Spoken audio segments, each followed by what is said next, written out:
Data pertumbuhan ekonomi BPS diklaim nggak sesuai sama realita di lapangan. Bahkan Selios melaporkan BPS ke dua badan di bawah PBB untuk mengaudit data pertumbuhan ekonomi kuartal kedua. Per Maret 2025, Badan Pusat Statistik atau BPS merilis data kemiskinan di Indonesia. Di data tersebut digembar-gemborkan bahwa terjadi sejarah baru karena tingkat kemiskinan Indonesia itu terendah dalam sejarah, yaitu 23,85 juta orang. Sebelumnya, di September 2024, angkanya itu 24 juta orang. Apakah ini sebuah pencapaian yang perlu dibanggakan? Harus cek dulu, harus lidikin. Ada banyak catatan soal data ini. Salah satunya, standar kemiskinan dipakai BPS itu sudah standar lama.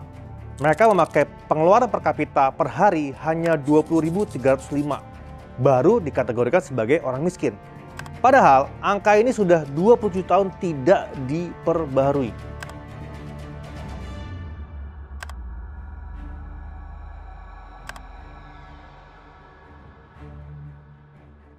Tidak heran, setelah rilis dikeluarkan, pemerintah dan BPS dikritik habis-habisan karena dengan standar serendah ini, ya wajar kalau jumlah kemiskinan terlihat menurun. Jadi pertanyaan, apakah memang keadaannya membaik atau memang ilustrasi statistik saja demi kepentingan politik? Saya Mikael Deobrata, selamat datang di Kelas Pakar.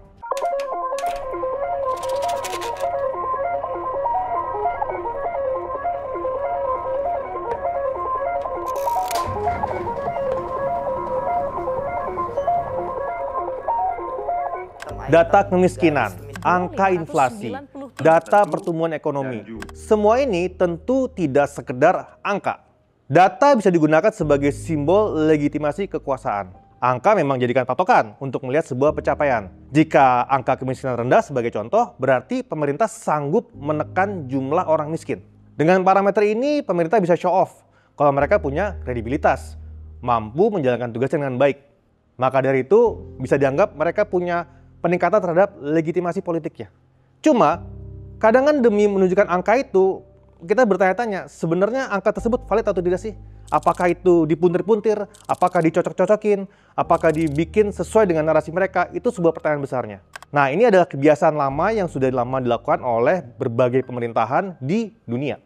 Seperti terangkum di buku yang cukup populer berjudul How to Lie with Statistics, karya Darrell Huff, di mana contoh-contoh penyalahgunaan statistik itu diterapkan di mana-mana. Ada juga buku How Charts Lie oleh Alberto Cairo, di mana data tipu-tipu disampaikan dengan lebih efektif lewat visualisasi. Saya pernah cerita di Kelas Pakar kalau visualisasi bisa menyampaikan informasi data dengan efektif.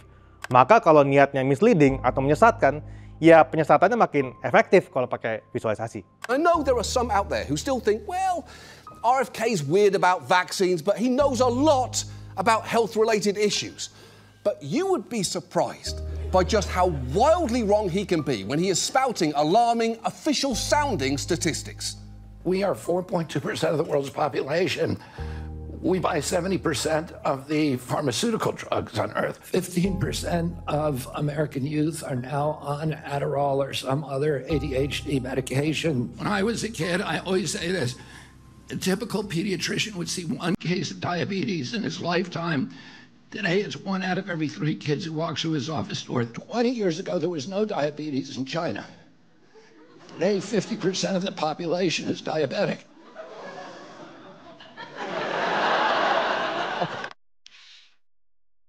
Tentu tidak hanya Indonesia yang dicurigai melakukan penyesatan dengan data. Di negara-negara lain, proses seperti ini kerap terjadi. Kita ambil contoh di Yunani. Di awal 2000-an, pemerintah Yunani merias data defisit agar ekonomi mereka terlihat sehat sebagai syarat untuk masuk Eurozone.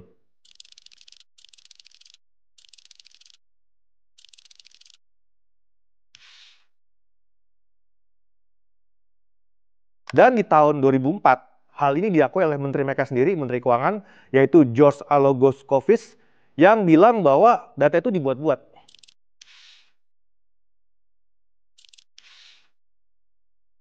Nah, maka terjadi krisis kan 2008 di Yunani. Pengamat pun melihat sebenarnya apa yang terjadi di Yunani, kok mereka bilangnya bagus, tapi kenyataannya ekonomi mereka runtuh.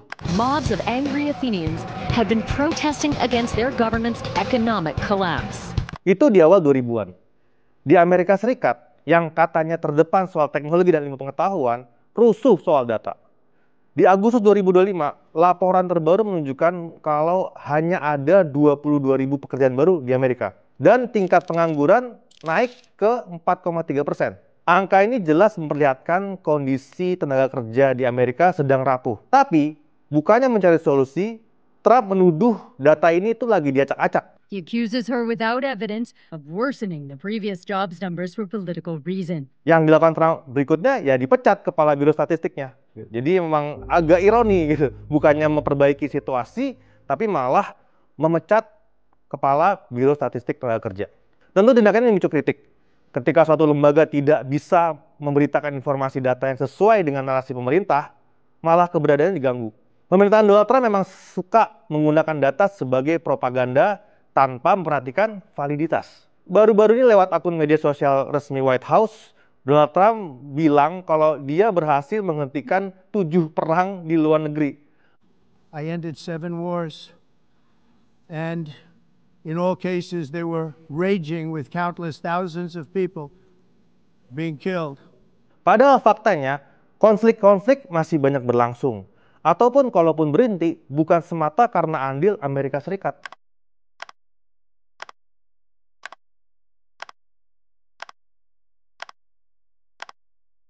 Ini adalah contoh-contoh bagaimana data jadi klaim. Dipakai bukan untuk memberi gambaran nyata, tapi untuk membangun citra politik. Ketika data hanya dipakai sebagai alat propaganda, apalagi sampai dipuntir-puntir, dampaknya tentu tidak sesuai harapan. Kalau datanya misleading, bukannya orang pada percaya, malah makin ragu dengan kinerja pemerintah. Maka tidak heran ketika Presiden Prabowo memamerkan statistik prestasi yang diputar di bioskop, publik skeptis. Video penayangan program pemerintahan Presiden Prabowo Subianto di bioskop viral di media sosial. Jika dilihat dari tayangan media sosial yang viral, video program Prabowo diputar di bioskop tepat sebelum film dimulai. Dalam video itu Prabowo menyampaikan perkembangan soal makan bergizi gratis, Koperasi Merah Putih, dan sekolah rakyat. Selain itu terlihat momen ketika Prabowo belusukan untuk menjumpai warga dan anak-anak yang menjadi penerima manfaat program itu. Penayangan video ini pun sontak menuai kritik dari warganet. Tak sedikit yang mempertanyakan alasan dibalik pemutaran video tersebut di bioskop. Tidak hanya itu, kebijakan publik bisa salah arah karena dibangun di atas angka yang tidak akurat. Legitimasi pemerintah pun rapuh. Dan yang paling dirugikan adalah rakyat sendiri. Ingat, data seharusnya dicermin. Jujur dalam memberitahu situasi yang sebenarnya. Bukan buat keren-kerenan. Kalau cermin dimanipulasi, keputusan-keputusan yang diambil bisa tidak tepat sasaran. Ketika data dipakai sebagai narasi politik, bisa jadi tidak sensitif dan malah terlihat tidak memperhatikan kekhawatiran masyarakat sesungguhnya. Sebagai contoh, jika dilihat dari angka saja, angka 5.000-an kasus keracunan MBG per video ini dibuat, mungkin sebagian kecil dari jumlah makanan yang dikonsumsi. Tapi, 5.000 tetaplah berpengaruh ke manusia, terutama ke anak-anak. Pemerintah perlu lebih empati terhadap korban, dan mengedepankan penanggulangan dan perbaikan sistem sebagai narasi utama yang harus dipentingkan, ketimbang berbangga atas proyek yang berjalan. 46 kasus keracunan, ini pasti yang mau tanyakan keracunan kan? Dengan jumlah penderita 5.080, ini data per 17 September. Bupati Bandung Barat menerapkan status kejadian luar biasa atau KLB. Tidak hanya itu, pemerintah Kabupaten Bandung Barat juga menutup sementara dapur MBG di Cipongkor. Coba deh, baca How to Lie with Statistics atau How Charts Lie karya Alberto Cairo, di mana praktek misleading dengan data sudah lama digunakan oleh banyak pihak, terutama politikus. Angka bisa menyesatkan jika dipresentasikan dengan niat yang tidak jujur. Tugas kita sebagai publik adalah membaca angka dengan kritis. Jangan hanya terpesona oleh klaim pertumbuhan atau grafik yang tampak meyakinkan. Selalu bertanya-tanya, bagaimana angka itu dihitung? Dari mana angka itu didapatkan? Apakah metodologinya terbuka? Atau bagaimana cara data itu disampaikan?